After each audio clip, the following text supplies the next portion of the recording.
Hello বন্ধুরা, কেমন আছো তোমরা সবাই? আশা করি ভালো আছো।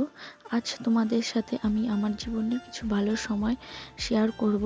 আজ সবাই জানো আজ মাধবের বার্থডে, তাই প্রবাস জীবনে আমিও মাধবের বার্থডে সেলিব্রেশন করলাম।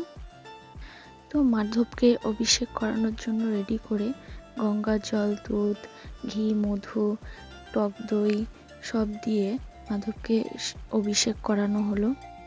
কিছু ভুল হলে সবাই একটু ক্ষমা করবেন। দেশের বাইরে থেকে সব নিয়ম সঠিকভাবে পালন করা সম্ভব না।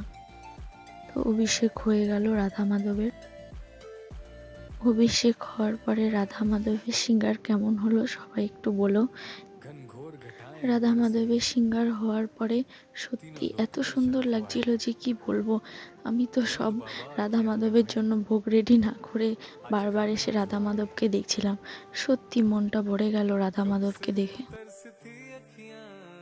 তো তোমরাও একবার মন ভরে দেখে নাও আমাদের বাড়ির রাধা মাধবকে। এইবার রাধা মাধবের বার্থডে উপলক্ষে এই ড্রেসটা দেশ থেকে আনা হলো। বর গেছিল 1 সপ্তাহের জন্য দেশে, তখন নিয়ে এসছে। তোমরা বলো ড্রেসটা, গয়নাগুলো কেমন হয়েছে?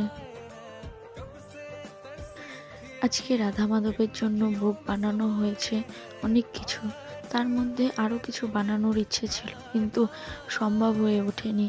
কারণ ডিউটি থেকে এসে এত কিছু করা আমার পক্ষে সত্যি সম্ভব হয়নি, কিন্তু রাধা মাধব চেয়েছে তাই অনেক কিছুই হয়ে গেছে। দেশের বাইরে থেকে এইভাবে আমরা জন্মাষ্টমীটা সেলিব্রেশন করলাম। কেমন লাগলো সবাই জানিও। ভালো থেকো।